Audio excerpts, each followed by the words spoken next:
I am glad that the government is thinking in terms of the small growers. By all means, give them representation, but let not an attempt be made as though the bigger growers are not looking after the interests of the small growers, because that is far from the truth. If the coffee board has achieved one grand result, it is to rehabilitate and help the small growers. So far as the question of payment from the pool is concerned, the small grower gets the full amount due according to the costing the moment he delivers the coffee. There is a separate method of costing and the whole amount is paid immediately, whereas in the case of the bigger growers it is not so. Payments are made as and when coffee is sold in the market and abroad. Supposing this aid was not there for the small grower, what would have happened?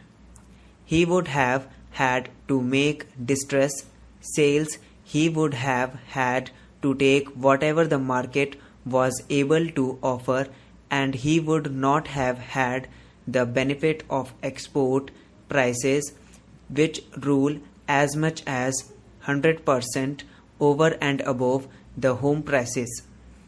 The price of coffee abroad is twice as much as it is in India.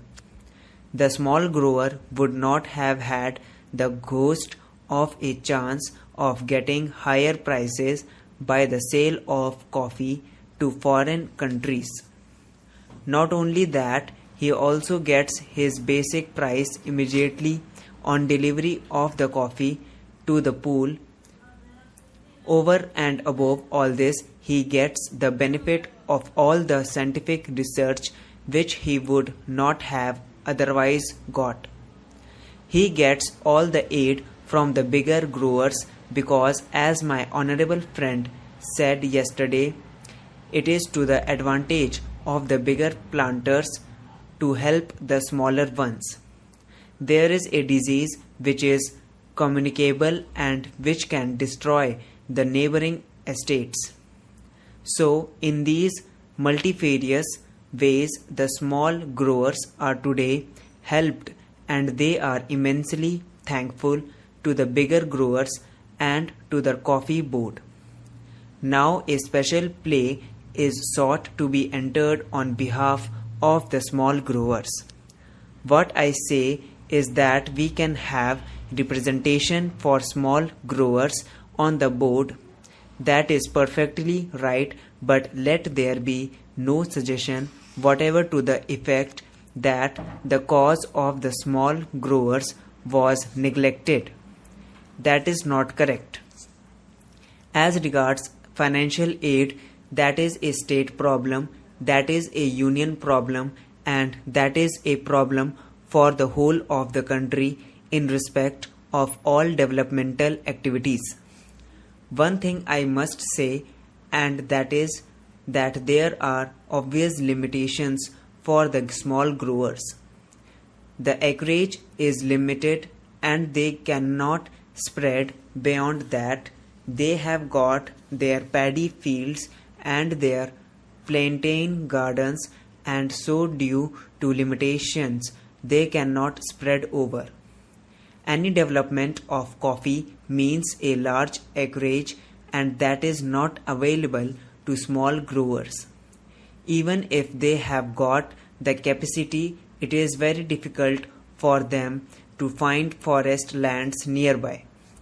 It is not easily possible for any man to go over 50 miles and then take up a jungle. So the small growers have their own limitations.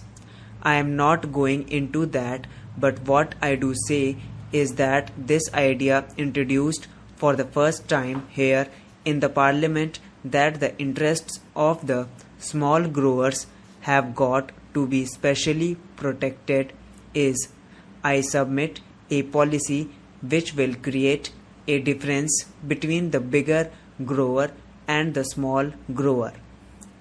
I submit that there is no reason whatsoever to distrust the plantation industry and deny them the right to select their own representatives and to introduce the word nomination here.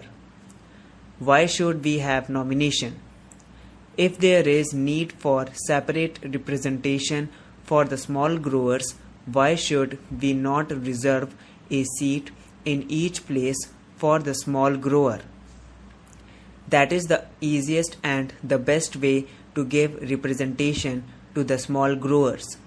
This can easily be done, and therefore I submit that the words "or nominated" may kindly be deleted from the bill.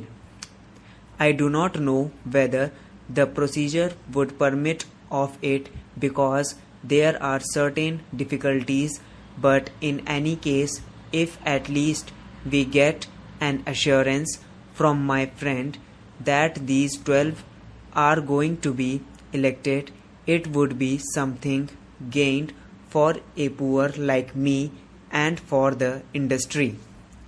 After the question of constitution of the board comes to the question about the chairman. On that question, I hope, sir, that the House will kindly appreciate that for more than one reason it would not be the best arrangement to have a whole-time appointed chairman. There are two suggestions in this connection.